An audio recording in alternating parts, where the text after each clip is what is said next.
Hey everyone, my name is Annie. I'm from carstereochick.com, and today I wanted to make a video about a blog post that I still get emails on from like 5 years ago. So if you have a 2011 or 2012 Ford F-150 with the factory navigation radio, and that factory navigation radio has crapped out and you're replacing it, unfortunately nobody makes an installation kit for that car, so you still kind of have to fabricate and MacGyver an aftermarket radio to fit in the dash. But thankfully the Identilink Maestro RR will do a lot of the legwork for you. That will retain your factory climate controls, your steering wheel controls, and all the data that's flowing through that original Ford 8-inch touchscreen radio. The one thing the Maestro won't do is retain the reverse camera, and that's what I get a lot of questions about, is how do you retain the reverse camera in that 2011, 2012 F-150 when you are putting an aftermarket radio in. So I decided today to look up a schematic and try to refresh my memory so I can answer that question for you guys. So I have it kind of drawn out here. When you pull out the aftermarket radio, there's this thing behind the dash called the audio control module, ACM, and that is actually where you're going to be able to catch your reverse camera video signal.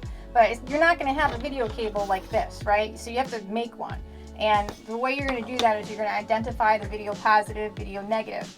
Now, according to our mechanic software that we use, Mitchell Pro Demand, the video positive is going to be a brown violet, and video negative shield is going to be white green. And so what that means is you're basically going to have to attach those two wires to a cable like this. So you're going to have to do some cutting and splicing and soldering. So when you cut this cable and you peel it back, this wiring surrounding, this is your shield. So your outside is your shield, and your sensor is your positive, video positive. So in this particular case, we would take the inside, yellow wire, and that's going to get connected to our brown violet video positive, and our outer copper is going to be connected to our video negative shield, and that's going to create our video camera feed to our aftermarket stereo. But we still don't know how that camera is actually getting powered up. So from the schematic, we have this wire labeled VBAT, white, red. In most factory reverse camera situations, that camera is only going to get powered up when you put the truck in reverse. However, a lot of the aftermarket radios have a force view option. They have a camera button option. So if you're towing something, you want to see what's going on, you can activate it on the fly. But if your factory camera is only get powered up in reverse, that feature is not going to work. So if you want that feature to work, what you have to do is switch the power for your factory reverse camera to ignition. But before you do that, you have to actually check and see how that factory reverse camera is getting powered up. It could be 12 volts, it could be 6 volts, it could be 5 volts. So what we've got here is we just have a power supply rigged up. You're going to end up using your multimeter, and you're going to connect your multimeter.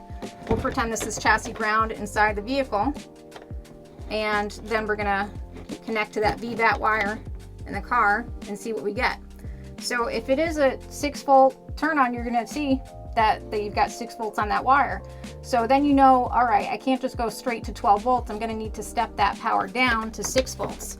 And Metro makes this adapter that you can use, the AX-CSD6V, which will step that voltage down.